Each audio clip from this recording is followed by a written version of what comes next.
बोलिए राजा रामचंद्र भगवान की जय। श्री हनुमान जी महाराज की जय। कृष्ण कन्हैया लाल की जय। राधा रानी सरकार की जय। श्री सद्गुरुदेव भगवान की जय। जय जय श्री राधे।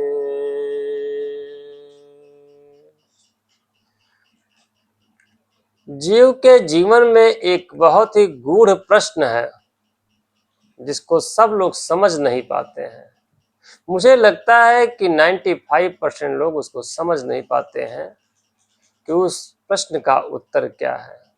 तो आज हम उसी प्रश्न पर चर्चा करेंगे और हम बताते हैं कि उस प्रश्न का सटीक उत्तर क्या है, जो कि श्रीमद् भागवत शास्त्र से लिया गया है। वह प्रश्न और उत्तर उसका श्रीमद् भागवत शास्त्र में ही मिलेगा आपको। तो मैं श्रीमद् भागवत शास्त्र के माध्यम से आपको उस प्रश्न का उत्तर देता हूँ। सबसे पहले हम ये जान लेते हैं कि वो प्रश्न क्या है। प्रश्न है कि जीवन का परम लक्ष्य क्या है। ईश्वर ने जो हमें ये जीवन दिया है वो किस लिए दिया है? क्योंकि 84 लाख योनियां हैं और 84 लाख योनियों में कोई कीड़ा है, कोई मकोड़ा है, कोई पशु है, कोई पक्षी है, कोई मनुष्य है। तो आखिर आज हमें ये मनुष्य शरीर भगवान ने क्यों दिया? ऐसा कौन सा कर्म हमने किया कि ईश्वर ने हमें मनुष्य शरीर बना के भेजा है यहाँ पर? और इस मनुष्य शरीर बनाकर भेजने के पीछे उद्देश्य क्या है? इस मनुष्य शरीर का उद्देश्य क्या है, अर्थात जीवन का परम लक्ष्य क्या है? हमें क्या करना चाहिए? क्या हम पढ़ाई करें, पढ़ाई करके नौकरी प्राप्त कर लें, हमारी शादी हो जाए, बच्चे हो जाएं, गाड़ी हो जाए, बंगला हो जाए, ऐसे ही जीवन बिता दें हम पूरा, जिसको हम एंजॉय कहते हैं, आनंद कहते हैं, सुख कहते हैं। यद्यपि वो सुख नहीं है, वो आनंद नहीं है, क्योंकि आनंद तो एक ही है जो परमानंद है और वो इस संसार में नहीं मिलता है। परमानंद तो ब्रह्म में जो लीन होता है उसी को मिलता है। तो जिसको हम सुख माने बैठे हैं वो सुख नहीं है, बल्कि वो सुख की अनुभूति है। ऐसा हम लोग सोचते हैं कि ये सुख है। तो हमारे जीवन में इस जीवन का जो परम उद्देश्य है वो क्या है, आज हम लोग इसको जानते हैं।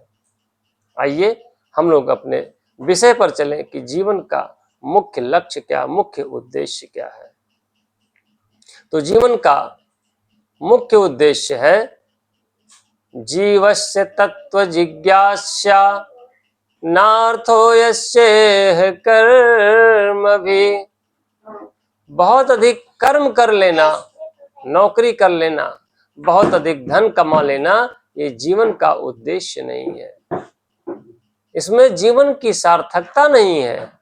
हमारे पास करोड़ों हैं, अरबों हैं, हम बहुत कर्म कर लेते हैं, 24 घंटे में 20 घंटे कर्म करते हैं, इसमें जीवन की सार्थकता नहीं है। महाराज, जीवन की सार्थकता तो किसी और कर्म में है। ये तो हम गलत दिशा में जा रहे हैं और इस गलत दिशा में जाने के पीछे जो उद्देश्य है वो यह है कि आज हम धर्म से विमुख होते चले जा रहे हैं। बुद्धि और विवेक में थोड़ा अंतर होता है, लोग समझ नहीं पाते हैं। लोगों को लगता है कि बुद्धि और विवेक एक ही होता है, जबकि ऐसा नहीं है। अगर हमारे पास बुद्धि है, हमारे पास दिमाग है, तो हम कोई भी काम दुनिया का कर सकते हैं। हम सुई से लेकर के हवाई जहाज, परमाणु बम तक बना सकते हैं। हम आतंकवादी बन सकते हैं और आतंकवादी बन करके नरसंहार भी कर सकते हैं। हम चोरी भी कर सकते हैं। जो आतंकवादी नरसंहार करते हैं उनके पास भी दिमाग होता है, बहुत बुद्धि होती है, तब वो जा करके सफल होते हैं अपने मंसूबे में। चोर जो चोरी करता है उसके पास भी बहुत दिमाग होता है। ईमानदार जहां से सोचना बंद करते हैं, चोर वहीं से सोचना शुरू करते हैं, इसलिए वो चोरी करने में सफल हो जाते हैं। चोरी करना इतना आसान काम नहीं है। एक बार भगवान कृष्ण कन्हैया बाल रूप में सभी सखाओं को, सभी बाल सखाओं को इकट्ठा करके बोले कि भाई ब्रजवासियों, चलो आज कछु नया खेल खेलते हैं। तो ब्रजवासियों ने पूछा, भैया कन्हैया कौन सा नया खेल खेलेंगे?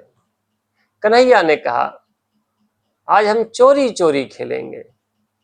ब्रजवासियों ने कहा, भाई ये कौन सा नया खेल है, ये तो बहुत पुराना खेल है, और तुम मुझे चोरी करवो सिखाएगो क्या? अब हम चोरी करवो सीखेंगे। प्रभु ने कहा, ब्रजवासियों, हम कोई रुपया पैसा की चोरी की बात ना कर रहे हैं, अरे हम तो माखन मिश्री चुराने की बात कर रहे हैं।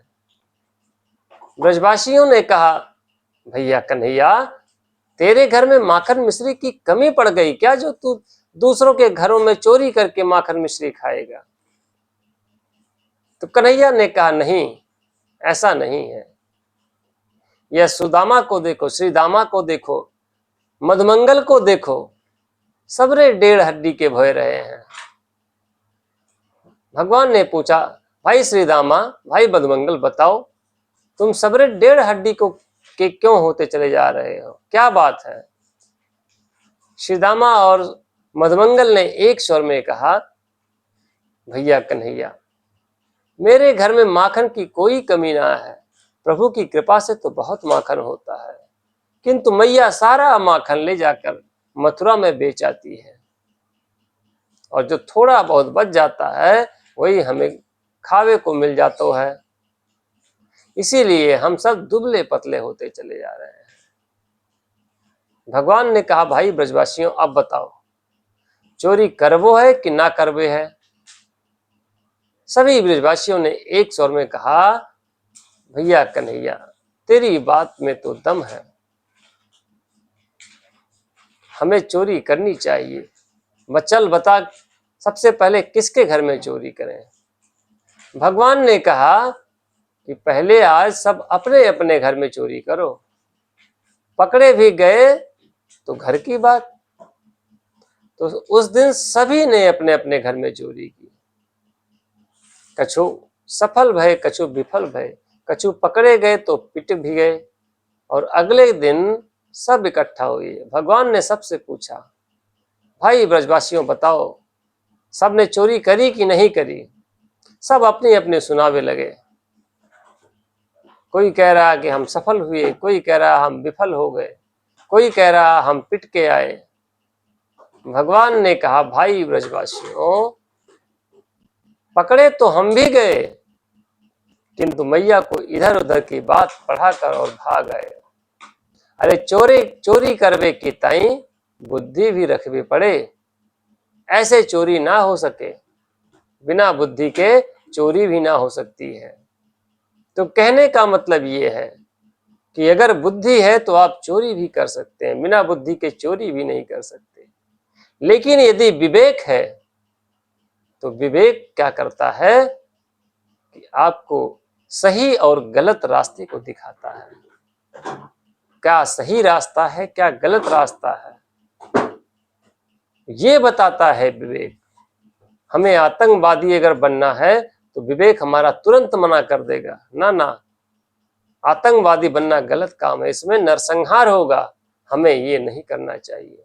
हम चोरी करने जा रहे हैं तो हमारी आत्मा हमें धिक्कारती है, हमारा विवेक हमें चोरी करने से रोकता है। हम कोई गलत काम कर रहे हैं तो मेरा विवेक हमें उस काम को करने से रोकता है।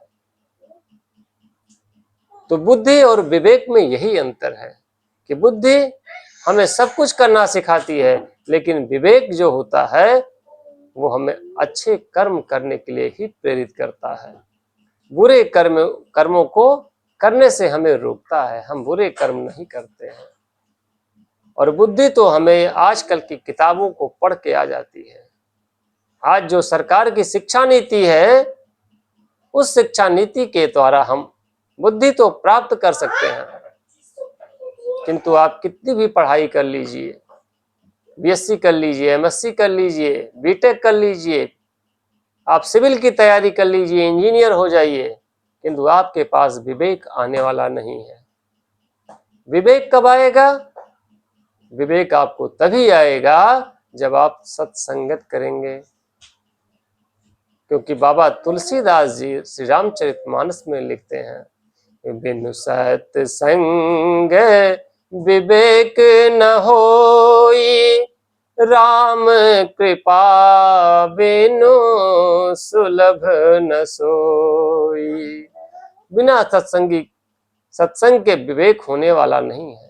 विवेक तभी होगा जब आप सत्संग करेंगे, साधु संतों के बीच बैठेंगे, वो भगवान की कथाएं आपको सुनाएंगे, भगवान का स्वरूप कैसा है, भगवान का स्वभाव कैसा है, भगवान का प्रभाव कैसा है। जब आप भगवान के बारे में जानेंगे तब आपको जाकर के विवेक की प्राप्ति होगी। तो इसलिए हमें विवेक प्राप्त करने के लिए धर्म का सहारा अवश्य ही लेना होगा। हम अगर धर्म से विमुख हो जाएंगे तो ये निश्चित मान लीजिए कि आजकल जो कुछ भी हो रहा है इस जगत में, वो और बढ़ता जाएगा।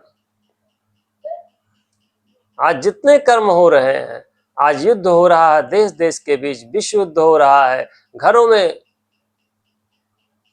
लड़ाई चल रही, झगड़े चल रहे हैं, भाई भाई के बीच में मारपीट हो रहा है, पिता पुत्र के बीच में मारपीट हो रहा है। उसका एकमात्र कारण है कि हम धर्म से विमुख होते चले जा रहे हैं।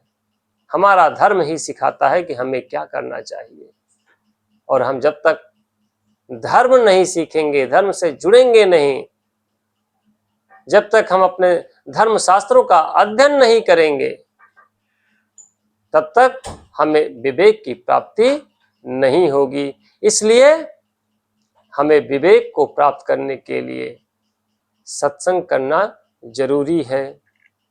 तो हम बात कर रहे थे कि जीवन का उद्देश्य क्या है।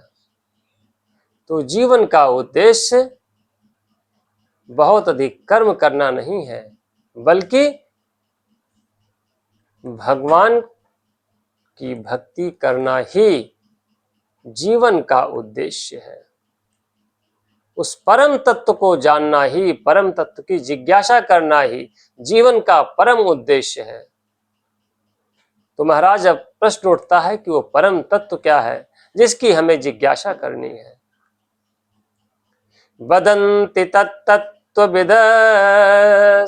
तत्त्वं यज्ज्ञानमन्वयम् ब्रह्मोति परमात्मेति भगवान इति शब्दते। परम तत्व तो एक ही है। तत्ववेत्ता उसे विविध नामों से जानते हैं। भक्त उसको भगवान के नाम से जानता है, योगी उसको परमात्मा के नाम से जानता है, और विद्वान उसको ब्रह्म के नाम से जानते हैं। ब्रह्म, परमात्मा और भगवान, ये तीन नामों से जाना जाता है उस परम तत्व को। तो परम तत्व एक है, किंतु उसे तीन नामों से जानते हैं हम। जैसे आटा होता है, आटे से आप रोटी भी बना सकते हैं, पराठा भी बना सकते हैं और पूड़ी भी बना सकते हैं। पर आटे को आप परम तत्व समझिए और रोटी, पराठा और पूड़ी को भगवान, ब्रह्म और परमात्मा समझिए। सब कुछ उसी से आया है।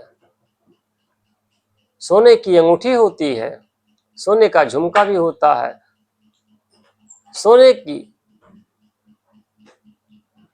कुंडल होती है, नथिया होती है, सब कुछ होती सोने की। लेकिन परम तत्व क्या है? सोना है, और उसी सोने से सब कुछ बना है। इसी प्रकार से वह परम तत्व ही है जिससे परमात्मा भी होते हैं, भगवान भी होते हैं और ब्रह्म भी होता है।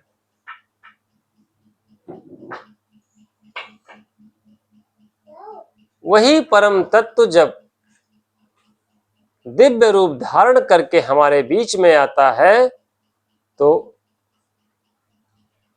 ब्रजमंडल की ग्वालिनियां कहती हैं, शेष गणेश महेश सुरेश, सुरेश हूँ जाहि निरंतर ध्यावे, और ताहि अहीर की छो हरिया, छछिया भर छाछ पे नाच नचावे।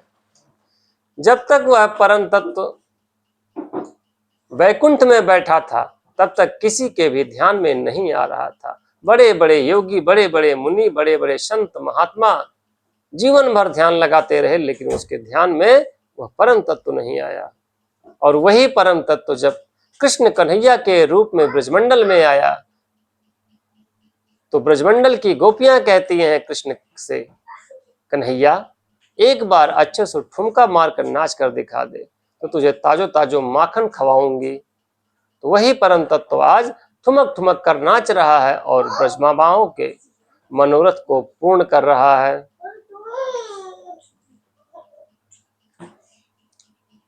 अब प्रश्न उठता है कि यदि हम उस परम तत्व को जान लिए तो फिर उससे क्या होगा? परम तत्व को हमें क्यों जानना है? अगर जीवन का परम उद्देश्य है, जीवन का परम लक्ष्य है कि परम तत्व को जानना है, तो फिर परम तत्व के जानने से होगा क्या? क्यों हम परम तत्व को जाने? तो इसकी चर्चा भी हम कर लेते हैं।